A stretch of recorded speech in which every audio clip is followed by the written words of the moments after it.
Hey there everybody, it's Mark Crilley. I'm back with another How to Draw video. You know I've done lots of videos on how to draw the human face over the years, but there is one such video that I have avoided until today, frankly because I was just a little too scared.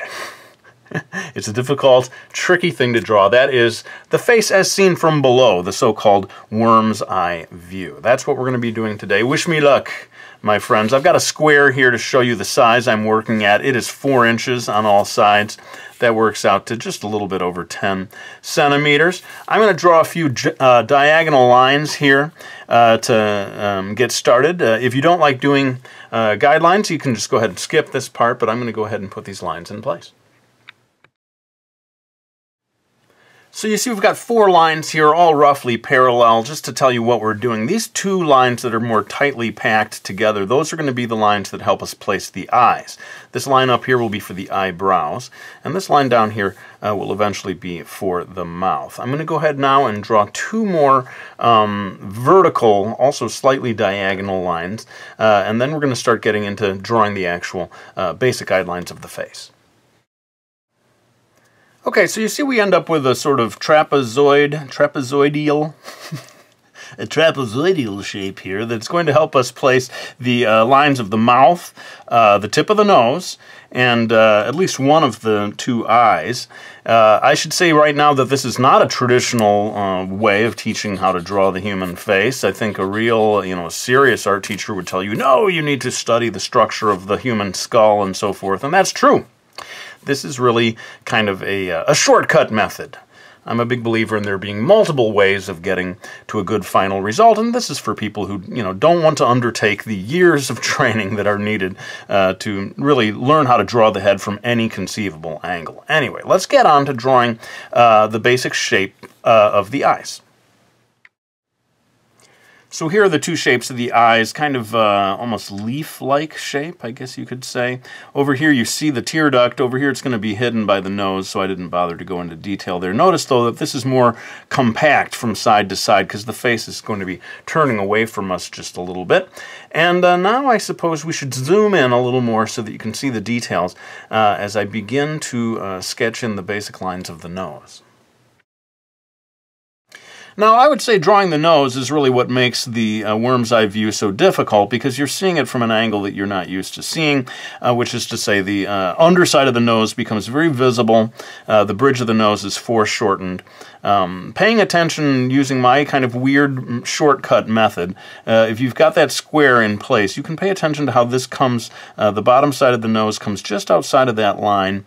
There's a certain relationship between the eye and where this comes to a stop, or again you can sort of consult that. The line here that I've drawn for the connecting the 2 nostrils is around the halfway point, maybe just a touch closer to that line. And then getting the angle here, even if you paid attention to that triangle right there, that might help you for getting this line in place for the bridge of the nose. Well, this is all just very basic guideline stuff. We're going to be refining this quite a bit as we go along. But for now, why don't we go ahead and draw the eyebrows? So drawing the eyebrows presents challenges all its own. What's happening because of the structure of the face is the eyebrows shift over here to the left. But I think if you'd got that bridge of the nose line in place, you can sort of understand the relationship between those 2 that helps you place that. And of course this initial box, if you'd put that in place, you can see how close this comes to the edge there. But basically both of them shifting over here in relation to the eyes, to their respective eyes. Let's go ahead now and draw just a very basic guideline for the opening of the mouth. So this is really just the kind of the teeth, in a way, you're eventually going to see. Just this little parting of the lips. Wanted to do this first as a way of, inching our way towards drawing the lips, which is kind of a complicated arrangement of lines. But again, we got this sort of relationship between the structure of the bottom of the nose and the opening of the mouth. If you pay attention to how those, and of course this is resting neatly upon that line, the whole reason I put that line there to begin with. Well, let's go ahead and start drawing a line for the upper lips, the sort of bow of the upper lip, and maybe a line down here for the lower lip. So what I always notice is the relationship between the tear duct up here and the edge of the mouth, over here sort of extending maybe just a touch past it, but basically the two relate to each other in a pretty helpful way in terms of placing various lines.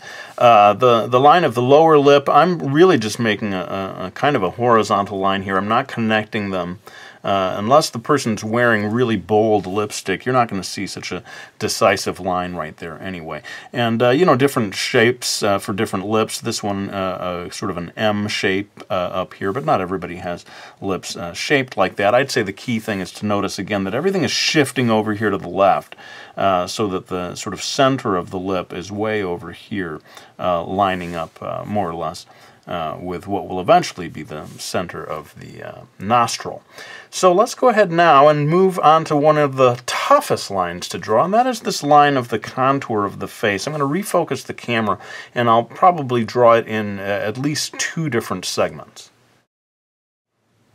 So yeah, I thought I'd come at this in 2 different parts because it is a very tricky line to draw.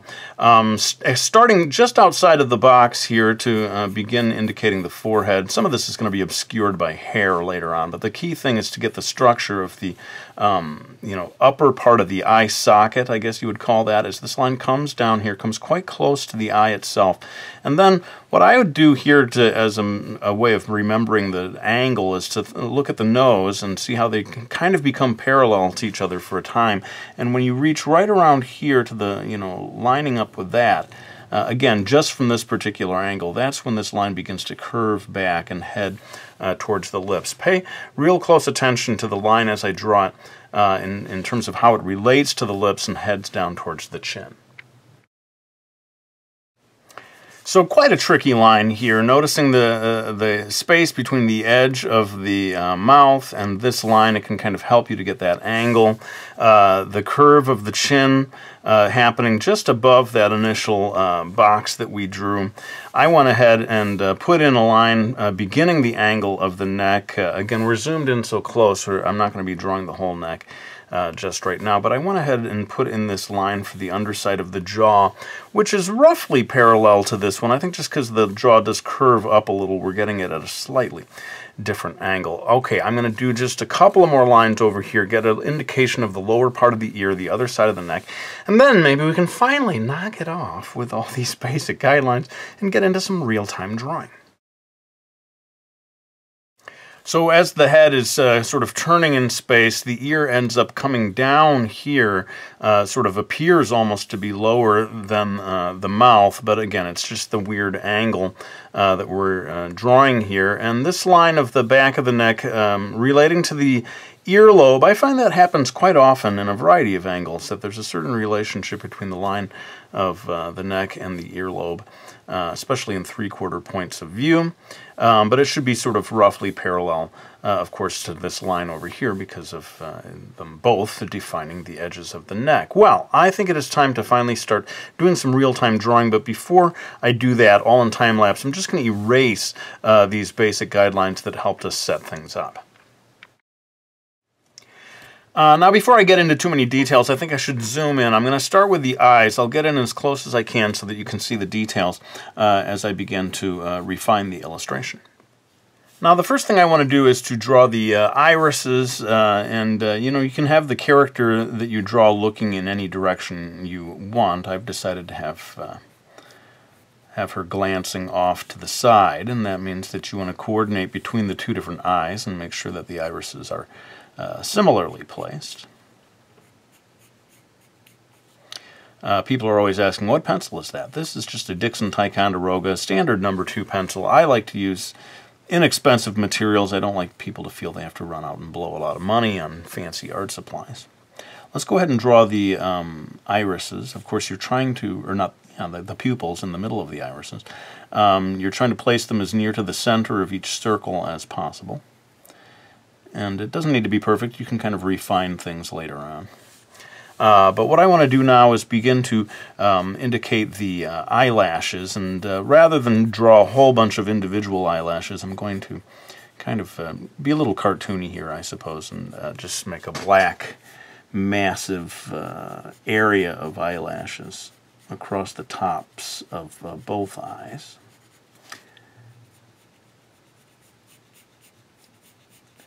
The angle does, of course, change the shapes of the eyes compared to what they would look like from straight ahead. I think they become a little narrower from top to bottom. Maybe have the appearance of squinting even if the person is not squinting. I always like to get one line in for the fold of the upper eyelid. So I'll go ahead and drop that in right now. If you want your character to have eyelashes, you know, you can kind of do little hints of them. I think that's what I'll do here. Why not? Throw in the hints of eyelashes, Crilly. You only live once. So yeah, I'm sort of refining the shape to make it a little more lashy. And I'll go ahead and darken things in here for the lower eyelash. Generally, I never make quite as dark as the upper eyelash. So over here, we must be consistent and do also sort of slightly foggy, vague indications of eyelashes.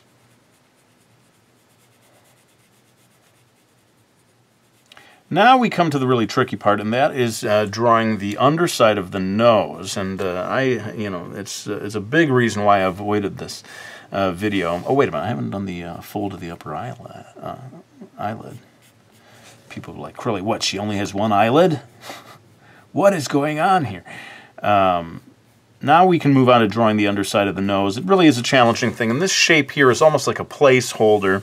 I'm actually going to erase away a little bit here. This is a structural line, this one too, that sort of just helps me to understand where the underside of the nose is. The actual underside of the nose is much more subtle in terms of its construction, but I feel like you need to start somewhere rather than just jump in with a bunch of final lines, and so that's why I got that in place. Really what I want to do right now is to begin indicating the nostrils. Because of the face is turned ahead, or turned to one side, one of the nostrils is way over here near the edge of the nose shape.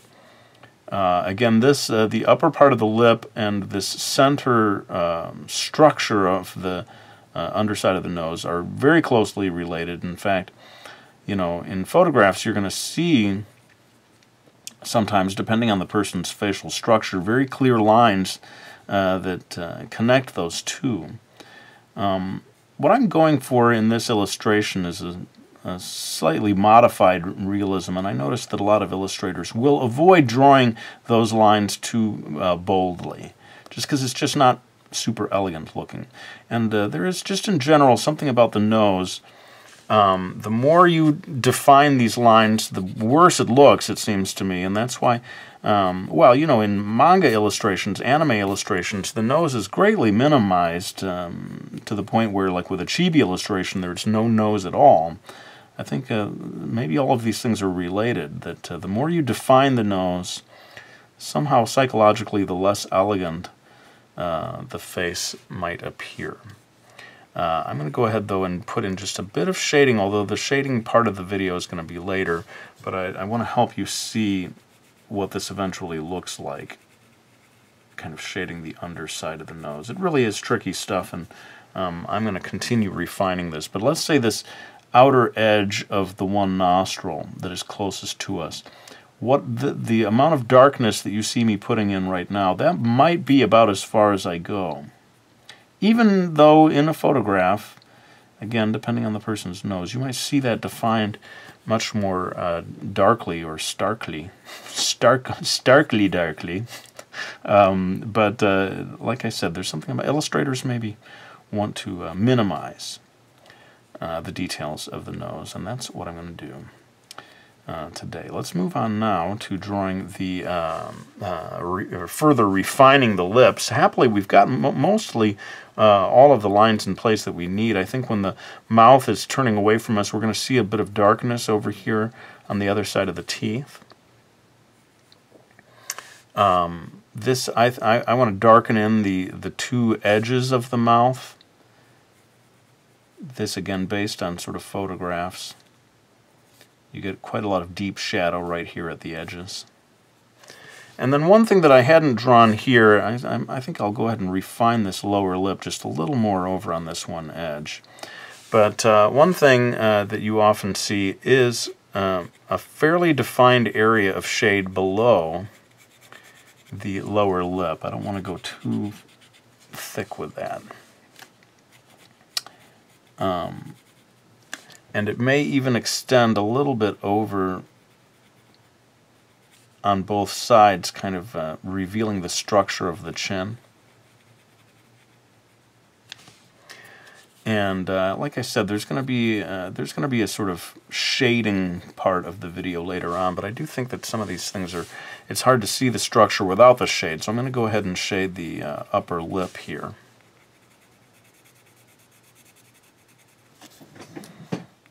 And I think one of the challenges is to not have this all just be one solid, bold area of gray. If you want more of a sense of three-dimensionality, you're going to have to refine certain areas of it. For example, this edge right here might get darkened in a little bit, depending on how the light is hitting it. A similar thing might happen over here. Very often people's the upper lip is sort of divided into two sections almost in a linear way. So that's why I'm going to be darkening in this area right here.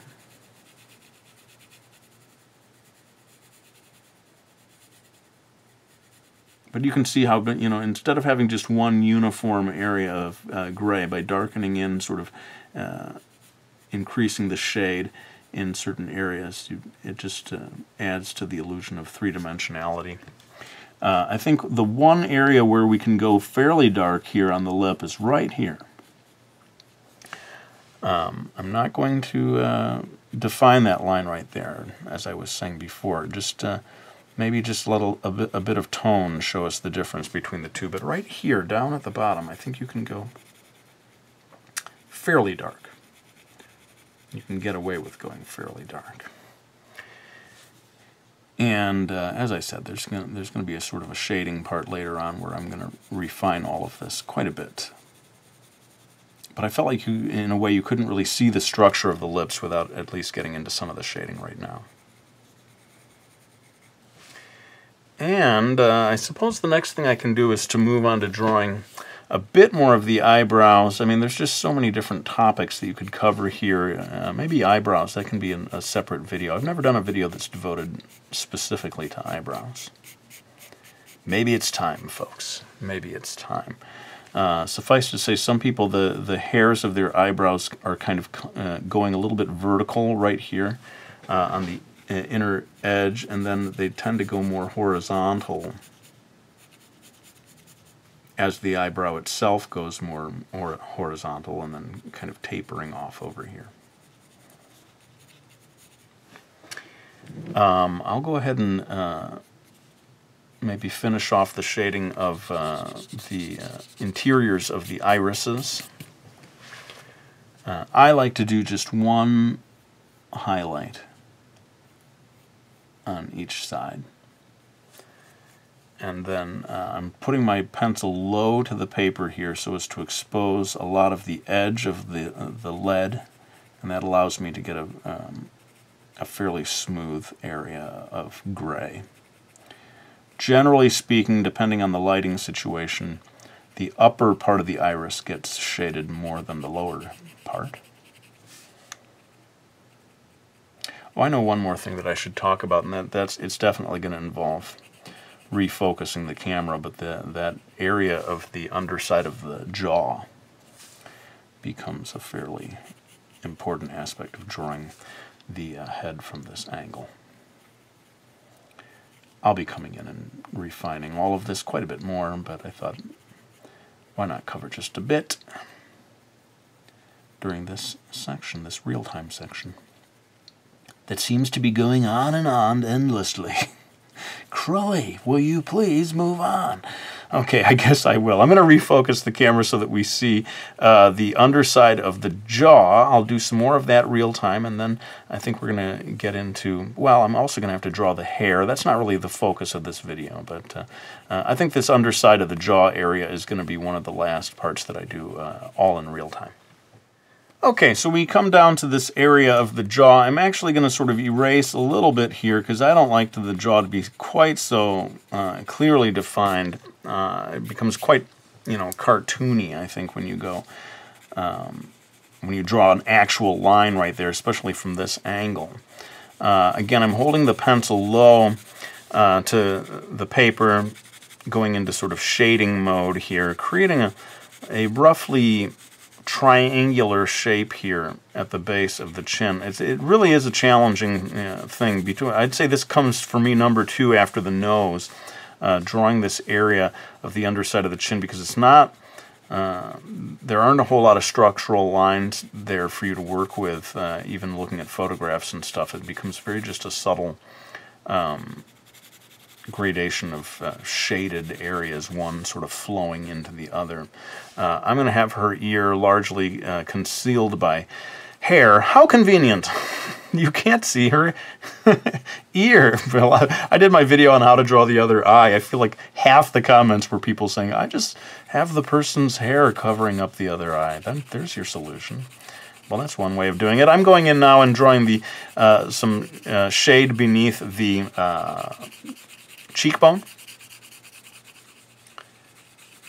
And depending on the lighting situation, depending indeed on the structure of the person's cheekbones, you may or may not see quite so much shade here. But I find that it's going to help me get the final effect if I sort of shade this whole lower area of the cheek as if the sunlight is not quite hitting it the same way it hits the upper part. I think you need all the help you can get in terms of selling this structure visually, and shading, I think, becomes a crucial aspect. If you did this all just with line work and no shading, I think it becomes even harder to convey this angle. I would say more than usual, the shading is part of your method of helping people see all of this structure. I'm going to define this just a little more. Like I said, some people, depending on their that area beneath the lower lip, some people you see that defined in a fairly clear way.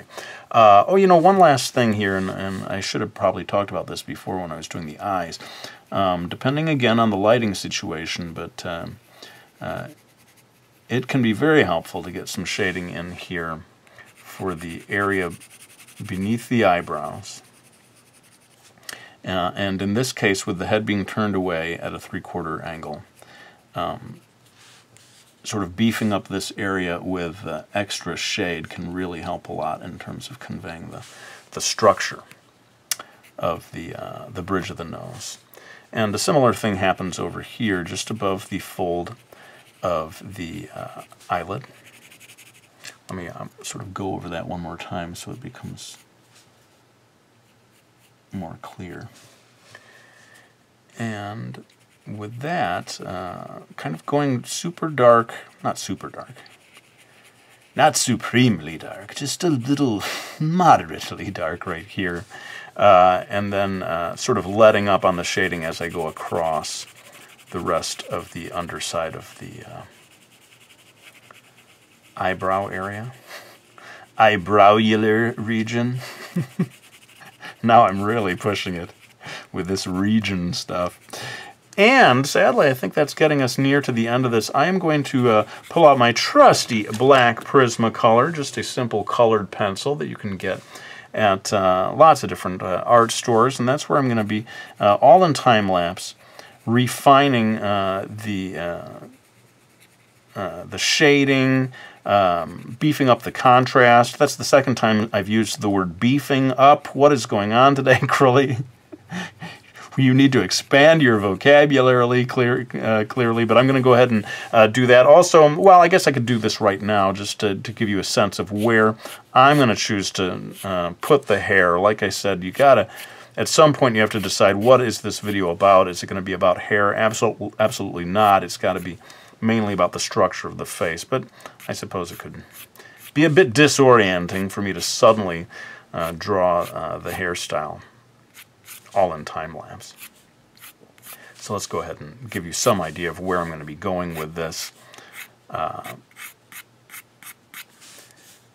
Maybe over here on the other side of the neck, having, you got to watch how much of this is visible.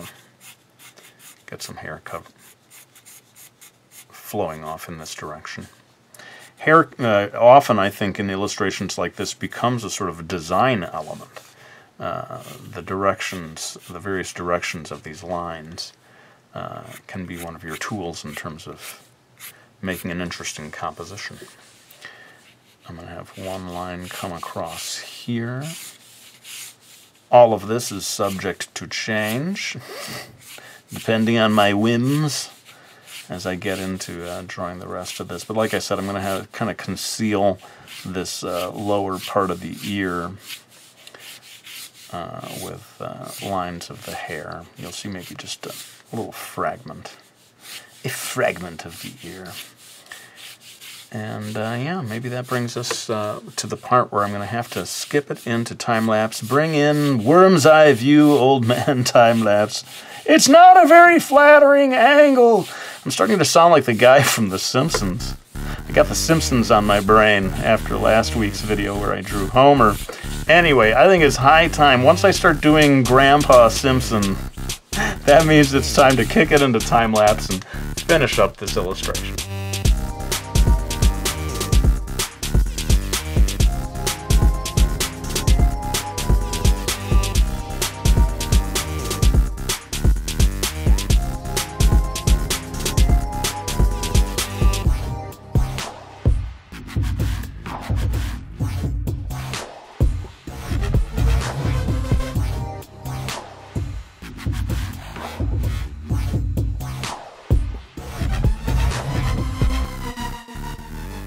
Okay, well that brings us to the end of the video. Of course, I did an awful lot of shading here in time-lapse, just so that you get the, don't get the wrong idea that I did this all in 15 minutes or something. This is more like 1 hour or more that you saw during all of that time-lapse period of darkening in, adding shading, and so forth. And I just say, especially with this point of view of looking up at the character from below, these areas of shade down here below the chin, below the mouth, below the eyebrows, they are all of added importance. They give you a stronger sense of the structure, and that allows you to pull off this very, very tricky point of view, and I don't know if I've entirely pulled it off, but I hope I've helped you at least a little if you want to draw such a illustration. But for now, I want to say thank you to anyone who has supported me by getting any of my books, like Brody's Ghost, my graphic novel series. We've got the Realism Challenge, my book on hyper-realistic illustrations.